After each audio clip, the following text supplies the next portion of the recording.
Welcome to my channel Milestones in Biology, and this is Vinita Vishnoi. So let's start with today's video. Today again I am teaching you in the continuation of my previous video, that is translation.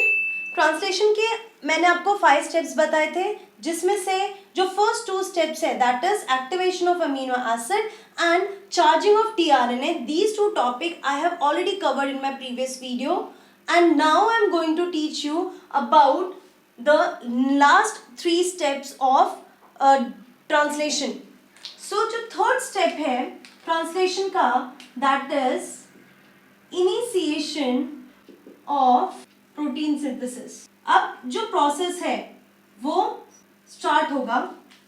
For this process to be started, we need mRNA, we need charged tRNA, magnesium ion we need, guanosine triphosphate, the energy molecule we need, and mRNA, charged tRNA, we need ribosome and initiation factor.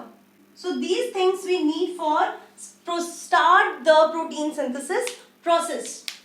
तो होगा क्या, जैसा कि मैंने आपको previous video में बताया, जैसे ही mRNA न्यूक्लियस के बाहर साइटोप्लाज्म में आता है, like this is the mRNA, and mRNA के ऊपर let's make these are the codes on mRNA.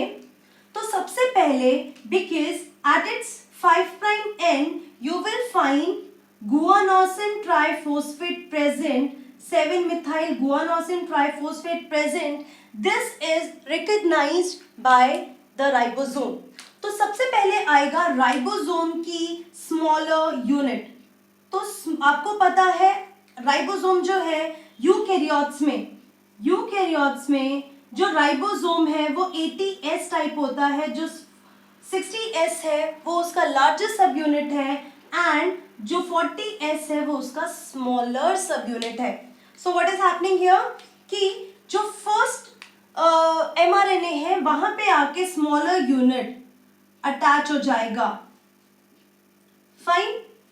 फिर स्मॉलर यूनिट फर्स्ट कोडॉन पे आके स्टिक होता है, इनिशिएशन कोडॉन पे आके स्टिक होता है, जहां से प्रोसेस इनिशिएट होगा, स्टार्ट होगा.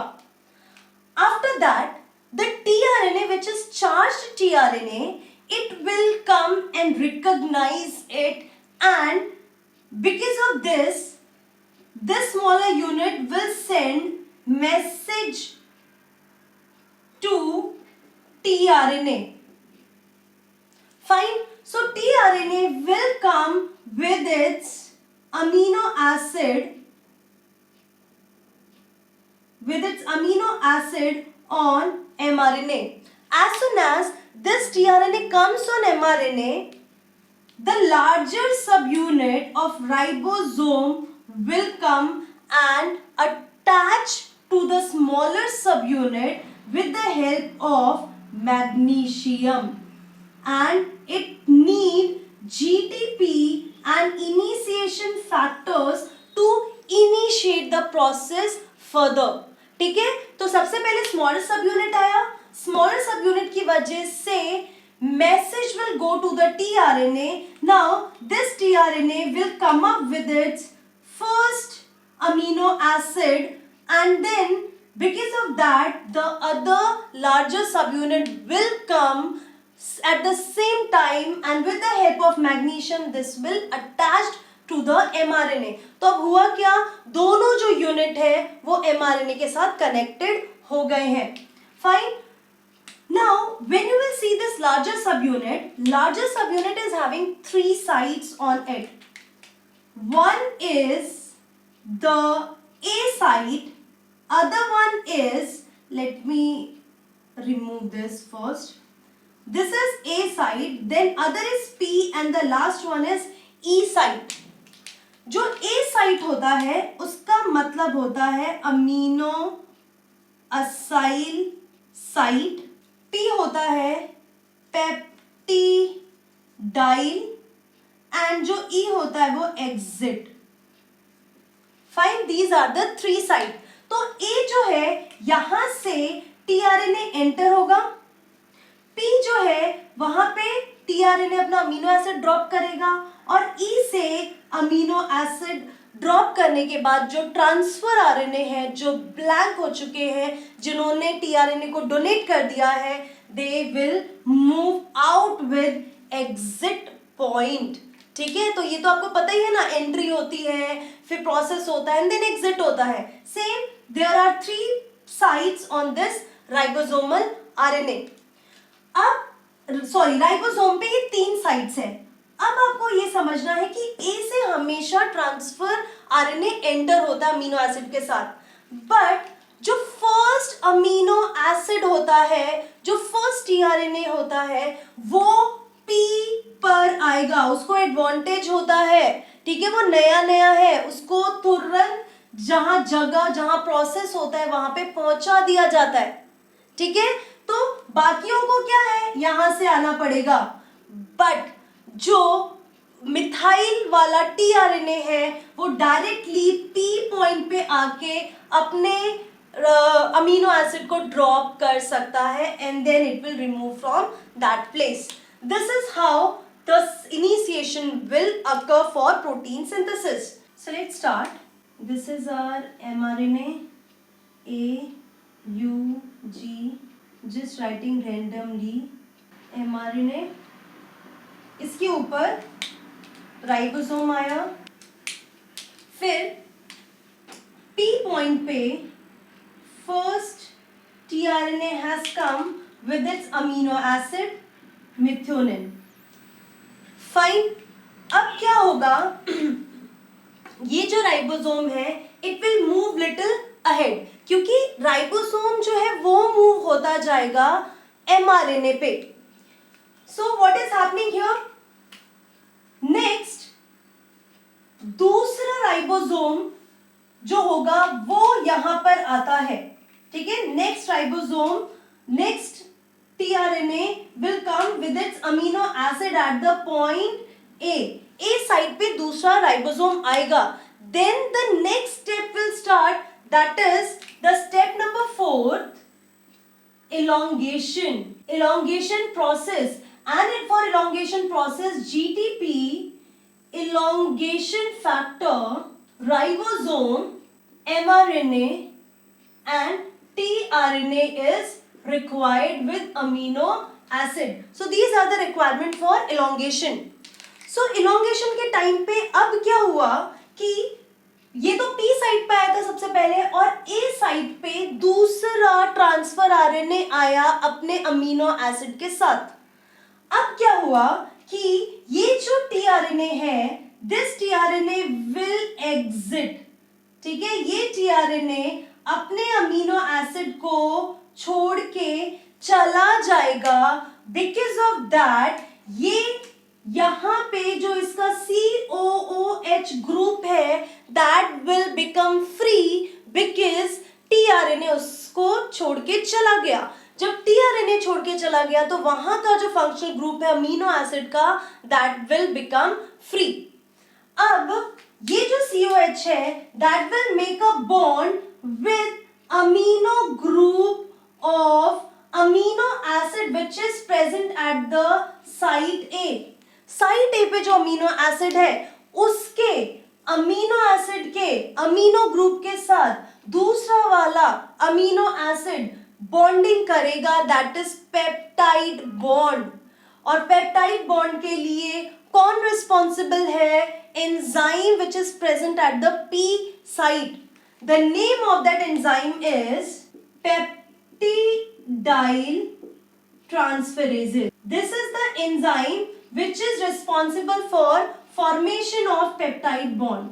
ठीक है, ये पेप्टाइड बॉन्ड के फॉर्मेशन के लिए रिस्पॉन्सिबल होगा and there will be a peptide bond between 2 amino acid. Now this transfer RNA will come here at the P site and again it will exit. Now here अब मैं यहाँ पे draw कर रही हूँ, let me draw. So what is happening here, आपके पास 2 amino acid हो गए अभी, ये अमीनो एसिड एंड इसका जो टीआरएनए है वो कुछ इस तरीके से है। Fine, Now again another tRNA will come at the site A. यहाँ पे दूसरा tRNA आया अपने अमीनो एसिड के साथ. अब अगेन ये जैसे ही एक पर्टिकुलर क्लोजनेस आती है इनके बीच में, they will make a bond. यहाँ पे एक पेप्टाइड बॉन्ड बनेगा एंड अगेन यहाँ पे जो पी साइड पे tRNA है वो अपने अमीनो एसिड को वापस छोड़ के चला जाएगा. तो इन दोनों के tRNA चले गए. Now this tRNA will come up here and again a new tRNA will come here.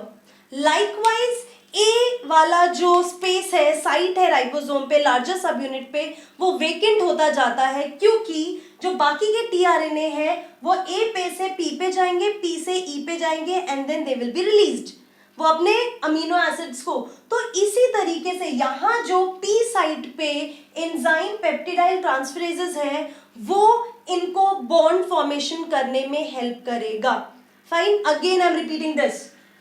सबसे पहले A साइट से transfer RNA will enter, then already P पर एक ट्रांसफर आरएनए है और A पे दूसरा ट्रांसफर आरएनए आ गया है. Because of the closeness, soon when they come close, the first tRNA will be moved and the amino acid which are present on this transfer RNA will be transferred to the transfer RNA of the other amino acid. ठीक है, तो यहाँ पे जो था अब ये इस अमीनो एसिड के पास चला गया. ऐसे ही धीरे धीरे transfer RNA will come, they will leave, they will drop their amino acid and they will be move further.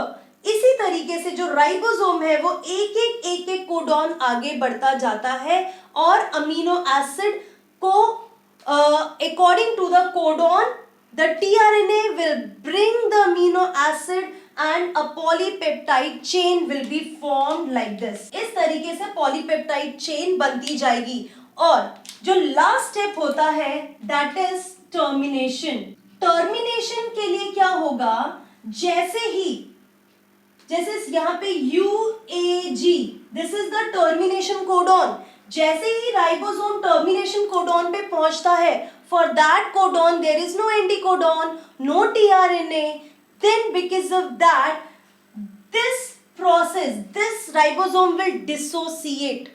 Fine, जैसे ही ये टर्मिनेशन कोडॉन आएगा, ribosome will dissociate as there is no transfer RNA, there is no amino acid and the process will stop. तो आपको पता है 3 ही एंटीकोडॉन्स होते हैं, 3 ही नॉनसेंस कोडॉन या टर्मिनेशन कोडॉन होते हैं, उनमें से कोई भी एक आया तो प्रोसेस विल स्टॉप.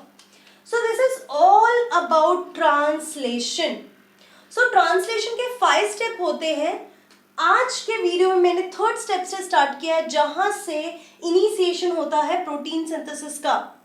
उससे पहले जो स्टेप था उसमें हमें पहले अमीनो एसिड को चार्ज अप करना है, फिर ट्रांसफर आरएनए को चार्ज अप करना है, फिर प्रोसेस स्टार्ट होता है. और प्रोसेस स्टार्ट होने के लिए जो एमआरएनए न्यूक्लियस से बाहर आता है उसको सबसे पहले स्मॉलर सब यूनिट जो राइबोसोम की होती है वो रिकॉग्नाइज करती है और smaller subunit will attach to the mRNA.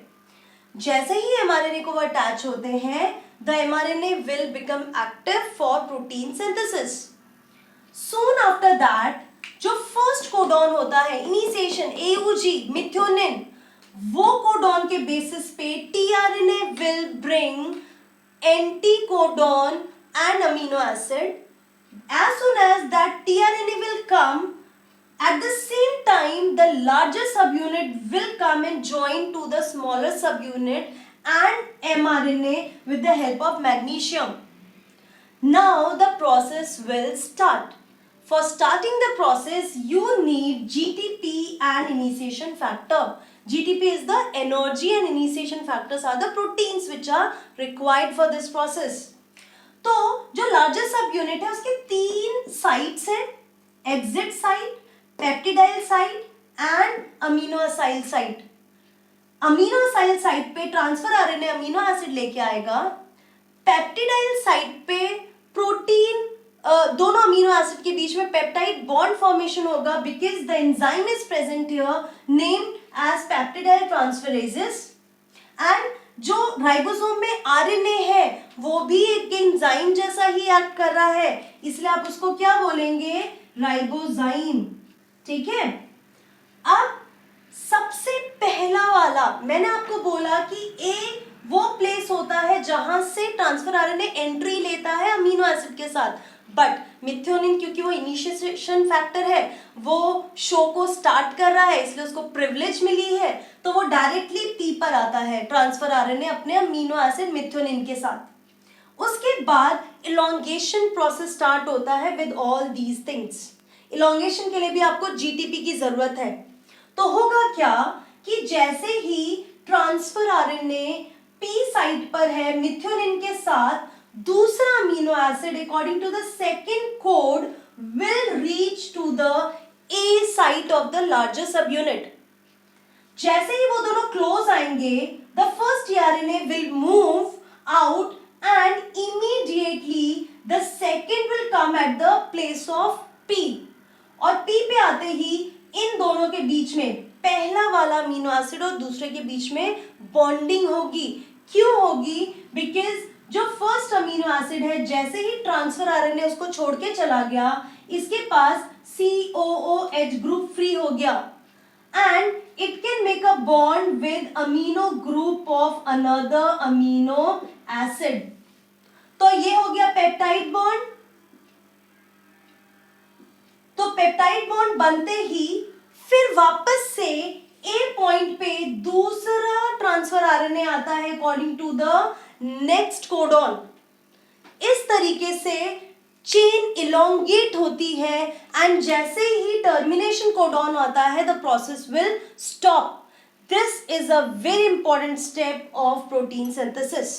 ठीक है, तो टर्मिनेशन कोडॉन की वजह से ही प्रोसेस जो है वो स्टॉप हो जाएगा। So this is all about translation. It is very important. You just have to remember this process. Enzyme का नाम आपको पता होना चाहिए and here also the RNA is acting as an enzyme. तो ऐसे questions पूछे जाते हैं। फर्स्ट 2 स्टेप्स से भी नीट में बहुत इंपॉर्टेंट क्वेश्चंस पूछे जाते हैं। सो याद रखना इस पॉइंट को, इस टॉपिक को, and the next topic is also related to this translation only. So keep learning, be safe. If you are having any doubt, you can message me, you can mail me, the email address is given in my description box. Till then, be safe and keep learning. Goodbye.